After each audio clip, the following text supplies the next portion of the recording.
Guys, we did it. I won the Remote Duel YCS Genesys Giant card. Now this is the replacement for the Invitational. So this feels like an invitational win, even though it wasn't an official invitational. It's very annoying, but this was the Giant card event for Genesys. This was the big event for the Genesys event, and I pulled it out, and I was able to win, and I could not be happier. Thank you everyone who was like supporting me and rooting for me. Huge shout out to Nick Ma for really like he had so much innovation for the deck. We talked about it the day before the tournament. Super clutch for the changes I made to the deck last minute. But I'm going to show you guys the deck. Affiliates down below. Subscribe, please. Thank you all. Let's jump into the deck. Okay, guys. So I was still playing Radiant Typhoon. This deck is just so cool. It's so good. Like, the plays are so free. Playing around the best card in the format, Duel and Lockboard. This deck plays around Duel and Lockboard so well. You can always establish still something, and which is very important. Obviously, I'm playing Duel and Lockboard because this card is just ridiculous. Please increase this points. I hate this card. I was trolled so many times this tournament. This card just needs to be like hit to oblivion. So yes, obviously I am playing 3 Duel. This is my only real hand trap in the main deck. For the Radiant Typhoon cards, I changed up the ratios from Pittsburgh, and it definitely helped me in the long run. 1 Phonics, 2 Vortex. So in the last profile, I played 2 Phonics. I cut it down to 1 because it doesn't actually accomplish anything on turn 1, so I don't want to see it. This card is like pretty much how you do your big damage for a game, though. Vortex, on the other hand, plays around hand traps like No Tomorrow, and there's a lot of engine monster cards, things like Draco Tail 5 mana, where you can establish this in draw phase with MST in graveyard, and it turns off stuff like 5 mana immediately. There's other cards that applies to as well, but 5 mana is just the one that came to my head now. Came up a lot. This card is a powerhouse to deal with. It's so annoying for a lot of decks to deal with. So yeah, 3 of that. And 3 of this crazy level 6 monster. Card says search 2, it's broken. This card is crazy. Though I swear this card is nuts. Resolving it, be able to resolve on your opponent's turn's crazy. MST itself is not a nothing card. That's like the biggest takeaway. MST actually does things like MST won me so many games being able to MST in draw phase, where again, cards say main phase, I'm able to play around a lot of stuff. That happened to a Memento opponent I had because the fusion spell can only be used in main phase, just again as an example, but it happened throughout the tournament. Next up, the level 3s, 3 copies of Swen, 3 copies of Meghala, and 3 copies of Eldum. This is normal. This is not normal. I used to play 2. I was bouncing between 2 and 3 of this in the pure build. I went with 3, and I am so happy I did. This card is so good. Being able to play around this card because this card is in your deck is nuts. Like a couple things that I did was you open up like Chant with like Swen, and you can draw phase Chant, get Meghala, and then special Swen search. What's it called? Either what's it called? The draw 2 spell. And then when they draw you, you can chain the draw 2 spell, draw 2, discard 1. If you discard MST, you can use Meghala to summon Cressea from deck, add the 2 back, still make a rank 3, get full value off of it. It's just like you're so in such a good spot from that position. This card is just so good. It puts so much pressure. It feels like you have to answer it because it also can represent either a lot of value or big guys that do a lot of damage. So yeah, that is it for the monster count.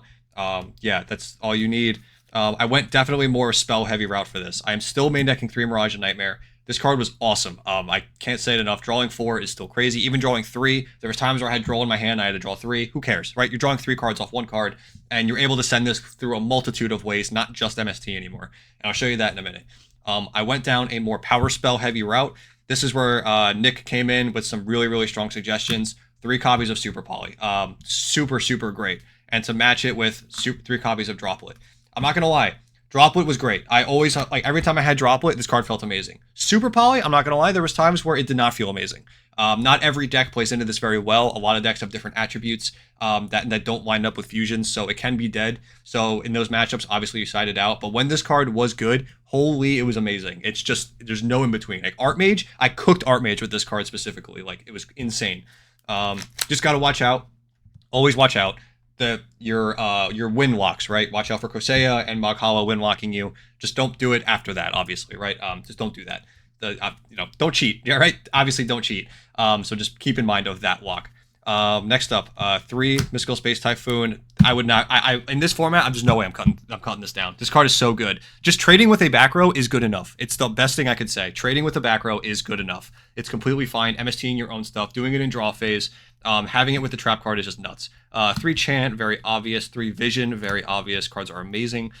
3 Manifestation. This is just more Mystical Space Typhoon, and that is fine. That's just fine. It's a spell card activation that triggers Meghala that can get MST, which then can trigger more stuff. You're just triggering stuff. That's all you have to do. Is just keep using your abilities that lets you keep playing. That's all that matters. You need to be able to trigger your guys like the big guys in hand, Corsair in hand, and Meghala. So I am set on 3 Manifestation until we get the new one in next set. And lastly, the 1 Mandate. This card is crazy. This card is so cracked. Being able to draw cards and negate every single turn, keep your engine going. There was times where like I'm drawing my opponent, chaining Mandate to draw, so I'm not losing value. The 300 boost can matter from time and time again. It's just so good. Like one of this card is perfect. You can get it back through Crosea. It's just such a good card. I can't stress it enough. For the extra deck, actually we'll do side deck because side deck will make more sense. So I switched out the Dracotail Flame for Blizzard.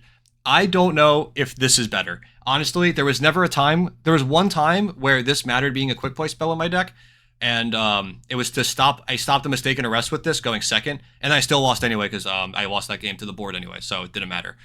So 3 copies of Blizzard, but again, this could have been Flame. There was times I was punished because this wasn't Flame because they were able to activate the spell the next turn because this deck does not OTK very well. It's very difficult to OTK with this strategy. So 3 copies of Blizzard maybe should be Dracotail Flame. I don't know.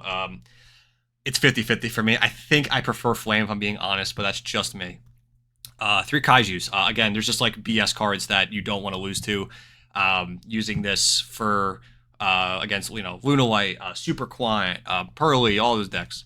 3 Vados. This card never came up. I never made it. I actually never sided either of these 6. I didn't play against any decks like that these needed to go in. Card I did side in was No Material. This card was cool. It didn't like single-handedly win me games. I didn't draw it in like any. I think one time I drew this and it actually worked. The other times I just didn't draw the card. Like it just didn't come to my hand. I never had it at all. I never needed it, but I put it in a multitude of times. I feel like this card can do something against a lot of matchups. So I'm very versatile. 0-point hand trap. I think it's fine. And then 3 Ultimate Slayer.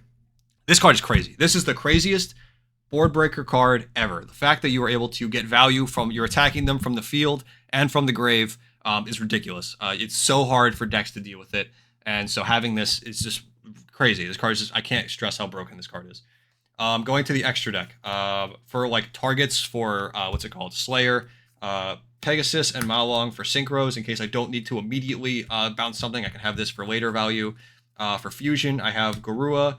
Also for Super Poly, Mysterion, Mud Dragon, and Elder Entity Entist. Entist is actually points. It's 7 points, I believe. This deck is 99 points, by the way. It's not even 100. And I just had space to be able to put extra cards that are pointed, and this came up, and I was like, oh yeah, definitely, I want this in here. So especially against other strategies like Dracotail, for instance, you can like Ultimate Slayer, target one of their guys, even if they flame it, and went to the graveyard, and you could still target another back row to be able to destroy it. And that's really helpful when you know what their back row is and what you need to play around. So you could still target like the flame to get rid of it, or the the horn to get rid of it. So really, really good. Extra deck, obviously the 2 cards that are good for Radiant Typhoon, Cicada King Totem Bird. I cut these down. I didn't feel like I needed more than one.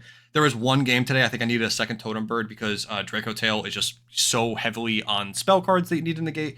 So Dracotail was great for that. Next up, Break Sword came up like once or twice to push for games to clear a body and just kind of kill. Torpedo came up actually a couple times. Being able to get that draw comes in clutch because a lot of your, as you can tell, most of your engine is quick play spells or Radiant Typhoon cards. So when you're drawing that one card, a lot of the times it's like a clutch piece that you need to be able to do some really cool stuff and keep going. Going with the Torpedo, I actually played 1 copy of Dragon's Gate. This did come up one time to clear like 3 to 4 monsters, and the attack reduction also matters, which is kind of cool. Just something, again, to keep in mind.